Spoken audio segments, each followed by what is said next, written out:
Hello and welcome to Straight Talk, Supply Chain Insights, the podcast for your supply chain leader who is on the go and wants to be in the know.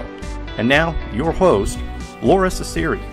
Welcome to Straight Talk with Supply Chain Insights. My name is Lora Cecere, and I'm the founder of Supply Chain Insights, and this podcast is designed for the supply chain leader who's on the go and wants to be in the know.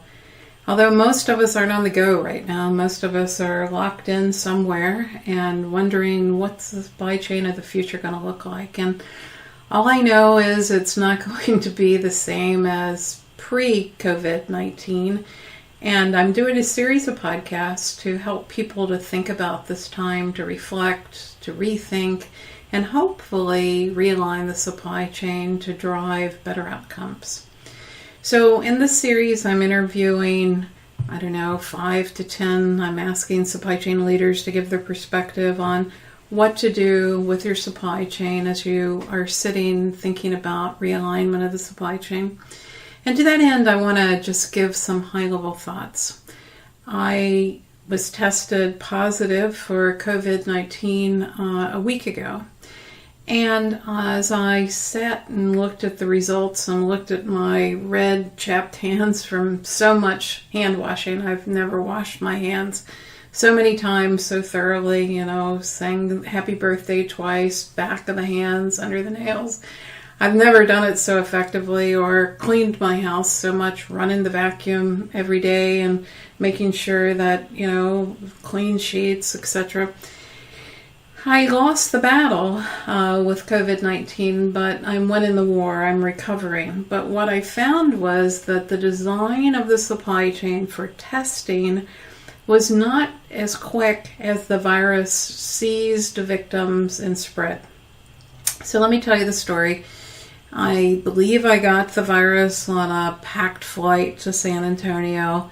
By Friday of that week, that was March 1st, by Friday of that week, I felt like a Mack truck had hit me, just tired, lethargic. I had a sore throat, I had stomach issues, and I had a fever that started to spike at about 102 and didn't really think that much of it. I wasn't terribly sick. Symptoms were, distressful, but not that disabling. By Monday, it hadn't gone away, so I sent a note to my doctor because we're into telemedicine now, because the last person that a doctor wants to see in the waiting room is someone that might be sick, and she said, there are no test kits. If you feel like this is that serious, like you're not breathing, go to the ER, but expect that you're going to wait 10 hours in the ER, and it's going to take 72 hours to read the test.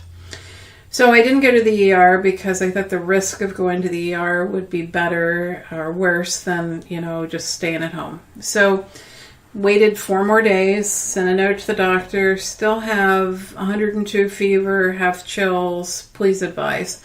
And she said, there are test kits now available, but you need to drive an hour and you need to be prepared that, it's only open for limited hours for testing.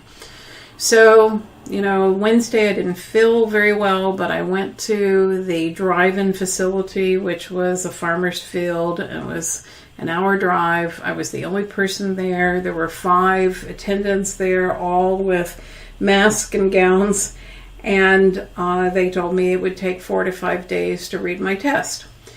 Okay, I get the test results, and by this time I'm on the mend. So I did have the virus, but the speed in which we could test was not equal to the speed in which the virus spread. Now, I quarantined myself, and I tried to practice good hygiene, and thankfully, I was able to stay at home and manage the disease.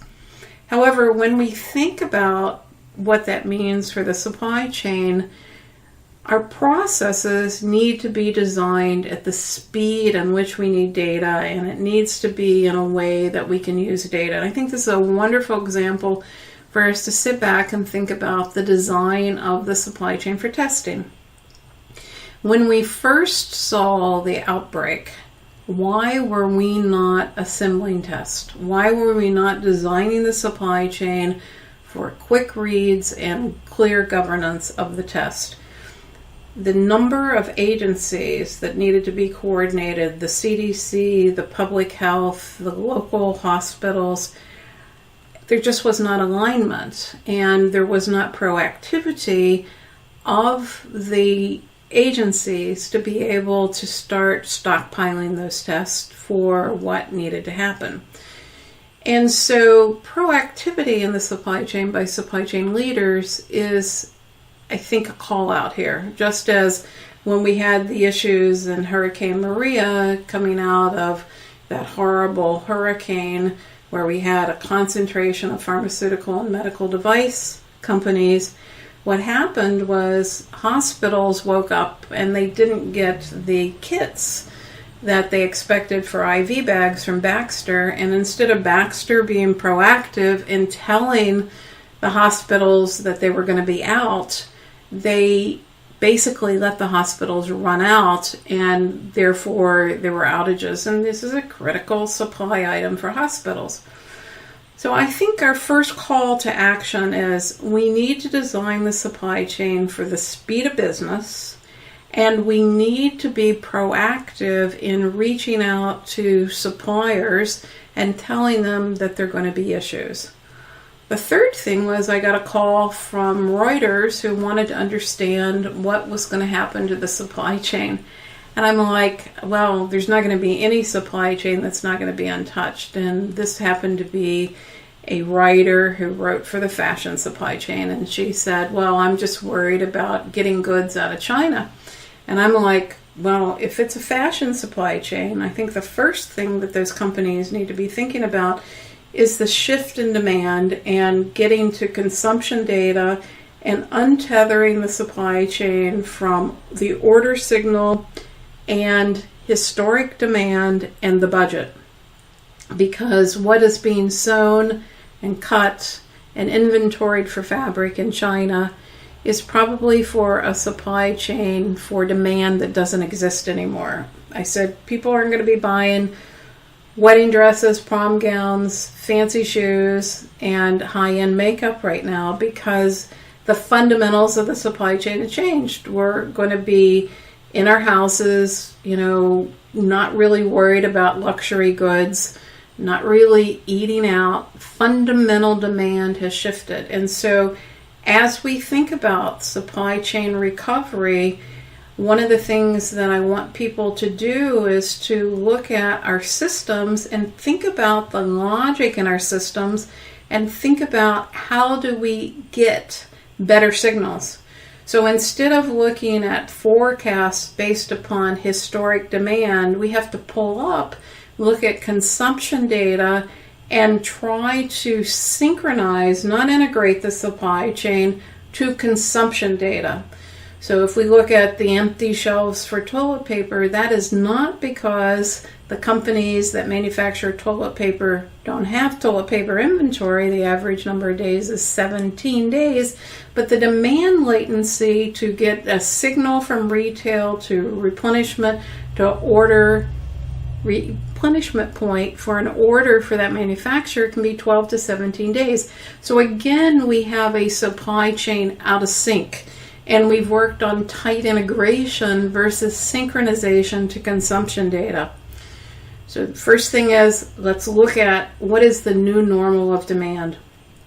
I remember in the downturn of 2008, I thought it was interesting. Companies sitting on consumption data did not do better than companies that did not have consumption data. And the reason was they didn't rethink the logic of demand. An example is General Mills. General Mills in the 2008 recession set on more point-of-sale data than any other competitor. It set in the sales organization, and it was really focused on promotions and incentives and end-all displays. And that's great in a normal supply chain. But when there's a downturn in the supply chain, I have to sense what is the new normal. So what happened is in the 2008 recession, unlike any other recession that I've experienced in my 65 years, customers walked away from big cereal. Normally in a recession, people buy more cereal, but in this particular case, consumers walked away from cereal. And the reason was they lost trust in big brands, and they started buying what they considered to be healthier breakfast alternatives, and General Mills lost the signal with the consumer on what they were going to be buying, and they didn't align with consumption data. And I had a lot of conversations with General Mills in this time period, and I'm like, excuse me, why are you not aligning to consumption data? And they're like, well, there's no ROI for it, right? I can't justify it. And I'm like, for your brand and brand protection, try to get consumption data with minimal latency, rethink your supply chain, and really disconnect from traditional forecasting and order processes, and also the budget. Because what's going to happen with budget and bonus incentives is if we tether to the budget, we are not going to align to the new market demand. The third point is that in distribution requirements planning and material requirements planning, because those systems are set up for replenishment based on history, none of those signals are going to be right. So instead of letting DRP and MRP crank away, what we need to do is step back and I think do three things. Start to rationalize with the new normal and demand what is needed for inventory. The second thing is, if we can simplify the portfolio, that gets to be a lot easier. And the other thing is, let's get better at planning master data, things like cycles and lead times and transit times, because that data is really ugly. And let's align. And then on the material side, let's do the same thing. Let's look at coefficient of variation, and let's look at what's needed based upon consumption data, and let's hold ourselves accountable for that signal to the suppliers. Build supplier development systems so that we're able to look at the suppliers and not just push cost and waste down in the supply chain, but say to the suppliers, how can I help you? And getting a regular signal to those suppliers and working on decreasing the bullwhip effect. If we don't do that, we are going to basically run the supply chain, creating a lot of waste in a period where we just can't and shouldn't, because there are going to be fewer resources and there's going to be more uncertainty, and we must tether to and define the new normal. Now, I also know in this period of time that anger runs high, and people are not going to necessarily be happy because we're going to have some out of stocks. We're going to have things that we don't know about. The only constant is going to be surprise. And it reminds me of a time that I was running an ice cream factory for Dreyer's Grand Ice Cream, and we were short vanilla ice cream in a critical period where Christmas season, everybody wants vanilla ice cream on their pie, and we had an issue with IT and vanilla dropped from the normal pick, and so we didn't ship ice cream. And I remember just a horrible meeting where the head of sales just lambasted me for an hour about how could I be so stupid as to not ship vanilla ice cream during Christmas. And I explained to him that it was a technology issue, that, the ice cream fell off the pick, and that when we found it, we sent all of the route salesmen to fill up the cases with ice cream, and we had remedied the issue in 4 hours.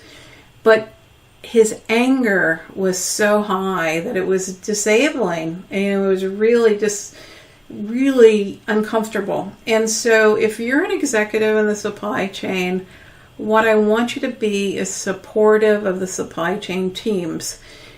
This is going to be a time of surprise and outage and technology systems not working as well as we'd like them to be. And we got to be sure that this does not become a personal issue, that we work it as a business issue together as a team.